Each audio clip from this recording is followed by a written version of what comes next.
શેખ હસીનાને પરત મોકલો, બાંગ્લાદેશ અને ભારતની ચૂપકેદી. નમસ્કાર, ગુડ મોર્નિંગ. એક નજર આજની ગુજરાત સમાચારની મુખ્ય હેડલાઇન્સ પર. હિન્દુઓ પર હુમલા. બાંગ્લાદેશમાં હાલ અત્યારે હિન્દુઓ પર હુમલાની માહિતી દિવસે ને દિવસે એક અપડેટવાળી મળતી રહે છે. બાંગ્લાદેશના પૂર્વ પીએમએ પ્રત્યારોપણની સત્તાવાર માંગ કરતા સંબંધો વધુ બગડશે તેવી શંકા છે. સોમનાથ સૂર્યવંશી દલિત હતો એટલે તેની હત્યા કરાઈ. રાહુલ ગાંધી તરફથી આ નિવેદન સામે આવ્યું છે.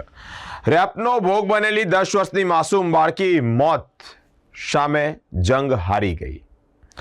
કાર્ડિયોલોજી, રેડિયોલોજી, નિયોનેટલ અને ઓર્થોપ્લાસ્ટીની પ્રોસિજર વધુ કડક બની છે. આરોપીને વધુ 7 દિવસના રિમાન્ડ, વધુ 3 મેડિકલ ટેસ્ટ કરાવાશે. ઝઘડિયા દુષ્કર્મ પીડિતા મામલે આ એક નવી માહિતી સામે આવી છે. ચેમ્પિયન્સ ટ્રોફીમાં ભારત પાકિસ્તાન વચ્ચેનો મુકાબલો 23 ફેબ્રુઆરીએ દુબઈ ખાતે યોજાશે. મેલબોર્ન ટેસ્ટ અગાઉ વિવાદ. ભારતને ઉતરતી ગુણવત્તાની પ્રેક્ટિસ પીચ અપાઈ છે. 108 કરોડની આઈટીસી મેળવનાર રીતેશ શાહની ધરપકડ કરવામાં આવી છે. ખ્યાતિ હોસ્પિટલના માર્કેટિંગ અધિકારીઓએ પણ તગડો આર્થિક ફાયદો મેળવ્યો હતો. ડભોઈ તાલુકાના કરનેટ ગામ પાસે ઓરસંગ નદીમાંથી રેતીના ખનન મુદ્દે 2 જૂથ વચ્ચે અથડામણ અને મારામારી સર્જાઈ છે. સાથે લૂંટ પણ કરવામાં આવી છે. ફતેપુરામાં રાત્રે પોલીસ અને કોર્પોરેટર વચ્ચે જાહેરમાં તડાફડી. કોર્પોરેટરે કહ્યું, સ્કૂટરની ડિક્કી ચેક કરી લો, મારી સાથે તૂતા કરો તો બીજા સાથે શું નહીં થતું હોય, ચાલો અડ્ડો બતાવું. સભામાં ભાજપના આગેવાનોએ ખરીદી કરેલી જમીનનો વિવાદ ફરી ચગ્યો છે. હવે એક નજર દિવ્ય ભાસ્કરની મુખ્ય હેડલાઇન્સ પર. સરકારી સ્કૂલોમાં ધોરણ 5 અને 8ના વિદ્યાર્થીઓને નાપાસ કરી શકાશે. નો ડિટેન્સ પોલિસી નાબૂદ. ગુજરાતમાં ગ્રાહક નિવારણ કમિશનમાં 40,000 કેસ પેન્ડિંગ છે. 3 વર્ષમાં 28% કેસનો જ નિકાલ થયો છે.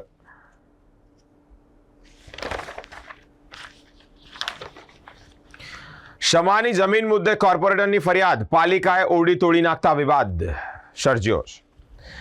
શમાના પરિવાર લગ્ન મહાલવા અમદાવાદ ગયા, ત્યારબાદ ઘરમાંથી 1.75 લાખની ઉઠાંતરી એટલે કે ચોરી થઈ છે. મહારાજા સયાજીરાવ યુનિવર્સિટી પદવીદાનમાં 195 વિદ્યાર્થીની સહિત 325ને ગોલ્ડ મેડલ એનાયત કરાશે. 13,500 વિદ્યાર્થીઓને ડિગ્રી આપવામાં આવશે. પહેલા દિવસે જ બાળકીની બચવાની શક્યતા 1% જેટલી હતી. ગુપ્તાંગમાં નાખેલા લોખંડના સળિયો આંતરડા સુધી પહોંચી ગયો હતો. ભગવાન આત્માને શાંતિ આપ. ઝારખંડના મુખ્યમંત્રીએ પીડિતાના પરિવારને મદદ કરવા માટેની સૂચના આપી. ઝારખંડના મંત્રી તરફથી એક મોટું નિવેદન સામે આવ્યું છે. ડભોઈમાં ખનીજ માફિયા સાથે ઘર્ષણ, 2ને ઈજા, કોંગરી કોર્પોરેટર સામે લૂંટની ફરિયાદ. પંજાબના 3 ખાલિસ્તાની આતંકી યુપીમાં માર્યા ગયા. ચોકી પર ગ્રેનેડ ફેંક્યો પણ હતો. સયાજી હોસ્પિટલ દવા માટે દેવાદાર. ₹13 કરોડના બિલો ચૂકવવાના હજી બાકી છે. હવે એક નજર ગુજરાત મિત્રની મુખ્ય હેડલાઇન્સ પર. ધોરણ 5 થી 8માં નાપાસ થનારા બાળકોને હવે પ્રમોશન નહીં મળે. હસીનાનો સ્વદેશ પરત મોકલવા બાંગ્લાદેશ ભારત સમક્ષ લેખિતમાં માંગ કરવામાં આવી છે. ઝઘડિયામાં દુષ્કર્મનો ભોગ બનેલી 10 વર્ષીય નિર્ભયા 8 દિવસે આખરે જીવથી હારી ગઈ. પાણીનું કનેક્શન નહીં હોવા છતાં વેપારીને વેરો આવ્યો છે. કરમસદનું અલગ અસ્તિત્વ જાળવવા માંગણી કરવામાં આવી છે. આણંદમાં વીજ વપરાશ અંગેના 4,546 સ્માર્ટ મીટર લગાવાયા છે. આણંદ ભાજપાના 19 મંડળ પ્રમુખને લઈને ઉત્તેજના જોવા મળી છે. રાષ્ટ્રીય કિસાન દિવસે જ ખેડૂતો સાથેની તંત્રની બેઠક અનિર્ણિત રહેતા ખેડૂતો આંદોલન મૂડમાં છે. પનામા નહેર પાછી લેવાની ટ્રમ્પની ધમકી. પનામા પ્રમુખે કહ્યું કે અમારા સાર્વભૌમત્વ પર પ્રહાર છે. શહેરની વિવિધ સંસ્થાઓના વડાઓએ ભાજપના નવીન કાર્યાલયની પ્રથમ દિવસે મુલાકાત લીધી છે. હવે એક નજર લોકસત્તા જનસત્તાની મુખ્ય હેડલાઇન્સ પર. ભેજવાળા પવનને ધુમ્મસ ગુજરાતમાં વરસાદ લાવશે. હવામાન વિભાગ તરફથી આગાહી છે કે દર નવેમ્બર ડિસેમ્બરમાં એક માવઠું થશે અને માવઠા પછી ઠંડી પોતાનો એક અલગ અંદાજો બતાવે છે. તે જ પ્રમાણે ફરી માવઠું થાય તેવી શક્યતાઓ છે, જેને લઈને હવે ગુજરાતમાં ઠંડીનો વધારો કહેર વધ્યો છે. દેશમાં ₹500 થી વધુ મૂલ્યની ચલણી નોટો લોન્ચ કરવાની નથી. નાણામંત્રી તરફથી એક નિવેદન સામે આવ્યું છે. હેવાનિયતની જીત, માસુમિયતની હાર. મારો શું વાક હતો, આ દીકરી પૂછે છે. સુસ્ત વાતાવરણ, તાપમાન 19.8 ડિગ્રીએ, વાદળો અને ધુમ્મસને કારણે ઠંડીનો માહોલ. ગાંધીજી પાકિસ્તાનના રાષ્ટ્રપિતા હતા, અભિજીત ભટ્ટાચાર્ય તરફથી એક નિવેદન સામે આવ્યું છે. ટ્રમ્પે એઆઈની જવાબદારી શ્રીરામને આપી, ગર્વની બાબત છે. આપણો ભારતીય વ્હાઇટ હાઉસમાં એઆઈની જવાબદારી સંભાળશે. લગ્ન બંધનમાં બંધાઈ બેડમિન્ટન સ્ટાર પીવી સિંધુ. નસવાડીમાં રસ્તાની માંગણીને લઈને આત્મદાહ કરનાર આધેડનું મૃત્યુ નિપજ્યું છે. દાહોદમાં હાઈવેના કામમાં ગોવાચારીની બૂમ છે. હવે એક નજર સંદેશની મુખ્ય હેડલાઇન્સ પર. હવે ધોરણ 5 અને 8માં વિદ્યાર્થીનીને નાપાસ કરી શકાશે, એટલે કે પ્રમોશન નહીં મળે. યુપીના પીલીભીતમાં 3 ખાલિસ્તાની આતંકીને ઠાર કરાયા છે. સંસ્કારી નગરી ક્રાઇમ કેપિટલ બનવાની રેસમાં છે. ભાજપ કાર્યાલયની તકતીનું રવિવારે અનાવરણ, સોમવારે તકતી ઉતારી લેવાય.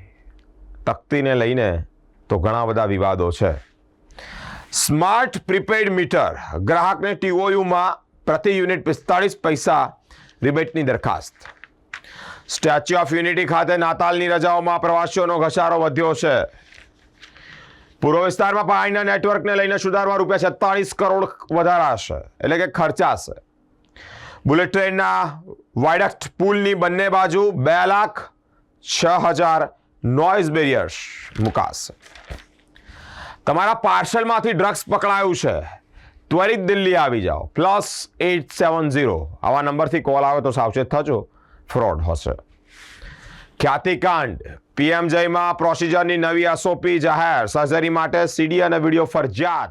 હવે એક નજર ગુજરાતની અસ્મિતા ન્યૂઝપેપરની મુખ્ય હેડલાઇન્સ. પંજાબ પોલીસ પર હુમલો કરનાર 3 આતંકવાદીને ઠાર કરાયા છે. અમદાવાદના કાંકરિયા કાર્નિવલમાં જો કોઈ ક્રિમિનલ આવ્યું તો એઆઈ કેમેરા એને ઝડપી પાડશે. દિયોદરાના ઓઢા ગામે ધોરણ 4માં અભ્યાસ કરતા ક્રિશ ગજ્જર બંધ આંખોથી નિહાળી શકે તેવી તેમાં શક્તિ છે. વાંસદા ખાતે ખેતીવાડી ઉત્પન્ન બજાર સમિતિના નવા બિલ્ડિંગ્સનું ઉદ્ઘાટન કરવામાં આવ્યું છે. રાધનપુરમાં તાળીના નામે નશાકીય પદાર્થનું વેચાણ થતું હોવાની યુવાનોના જીવ પર ઘાતક અસર છે. ચીખલી ખાતે સમસ્ત રાજસ્થાન સમાજ દ્વારા પ્રીમિયર લીગ ક્રિકેટ ટુર્નામેન્ટનું આયોજન કરાયું છે.